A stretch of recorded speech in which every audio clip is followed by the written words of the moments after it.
Today, we are going to conduct a short interview. We have here Mr. Jericho Altay. So, he is from Manila. We are going to figure out how he adapt here in Bicol despite of growing up in Manila. So, Mr. Jericho, after 22 years in Manila, so did you grow up there? Am I right? Yes, Yes. definitely. So, um, nung pumunta ka dito, how did you, what is, let's say, the process of adapting our culture here in Bicol? It was so challenging, especially the language that is being primarily used here in Bicol is entirely different. Like 20% of the words are the things that I can only understand, and also the different cultures and belief systems that I need to adopt to. I am from a complete different cultural background wherein in Manila, I tend to be super liberated, and at the same time I have that sense of what do you call this main character that that we would call it. Like, say for example, you are a person who is so entitled to yourself. So those are the things that um, was developed in some of the characters that are teenagers who are living in Manila. However, upon going back here in Bicol recently, I really had a hard time on adopting on new environments, specifically on how I can connect with others and how I would um, give a certain rules and to limit the things that I will express in order for me to cope up and adopt and also learn new things from this new environment um, that I am experiencing. So, for follow-up question, do you have any person who helped you in adopting here in Bicol? Well, it's one of the things that I am most thankful of is that by the moment that I went back here in Bicol and went on studying,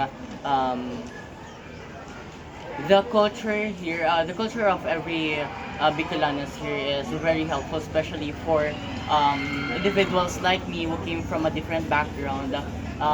One thing that I noticed about Bicolanos is that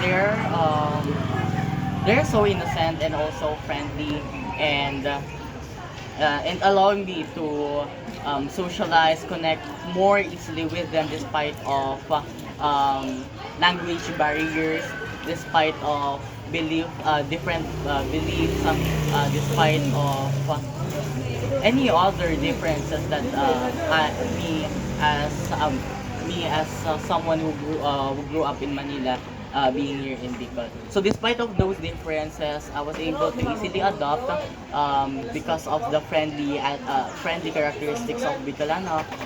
Was able to uh, have a lot of support systems that would allow me uh, to adopt in this new environment. Thank you so much.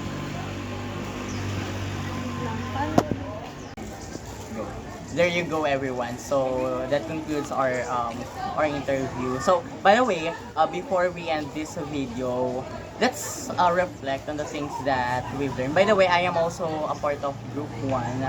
I was interviewed because it seems like I am fit to the requirements of a person being interviewed into the activity that was provided. So to interview someone who had experience adapting into a new environment. So that's me. From the background that was provided from the interview. So because of that, I am also from a group one, from the group one rather. I'm so sorry. Um, we uh, we come up into the conclusion. Me personally, one thing that I realized upon the span of the interview is that in order for someone from a completely different background to completely adapt into a new environment, he or she may need to somehow silence the egos and also to limit the um, what do you call this? To limit the things that he or she may express for the meantime, at the beginning of the phase of him or her adapting into the new environment. So that way, he would be able to listen, fully understand, fully absorb the new things that this new environment is providing him. So with that, having efficiently absorbing all the new information, the different background that this new environment gives to them, he or she would be able to easily adopt uh, with this new environment. Ikaw, how about you? Um, what are the things that you come up with a realization upon the interview that we did? For the information of everyone po, so lumaki rin ako from Binyan, Laguna. So masasabi ko rin na yung na-experience ni Jack is also na-experience ko rin. Especially because nung nag-transfer ako dito, I am 13 or 12 years old maybe.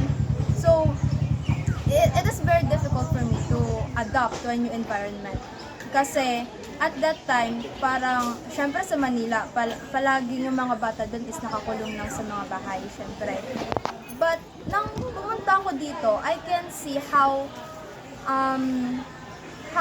really different the environment, how the other people interact with each other. And yung pinaka nagustuhan ko pa doon is, syempre, every morning or afternoon, 4 p.m., naglalaro talaga kami nun sa baybayin, yung tinatawag dito, which is, parang minsan ko na lang siya nakikita sa mga city or yun nga sa Laguna ganyan.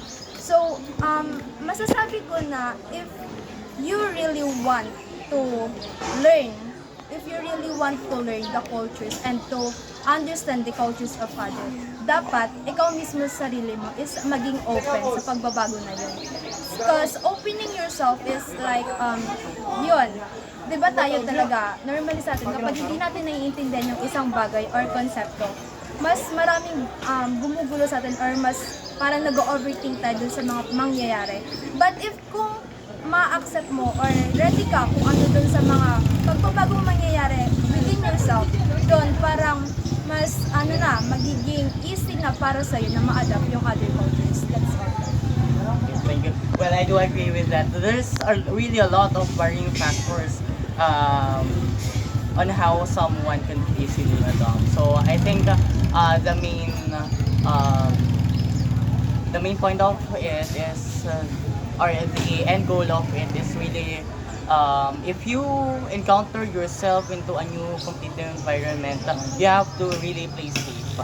You have to play safe at the start. You have to surrender yourself, accept the new environment that you are facing at the moment in order for you to cope up immediately. So, in order for you to survive into the society, you have to have that sense of acceptance, being open to new environments. Because life, as we know it, is constantly changing. So it is really a requirement for us to have that capability to always easily adapt into different changes and different environments as well. So again, we are Group 1. Thank you so much for listening And I hope po na you get more information about what we provide you. So that's all. Thank you. Thank you.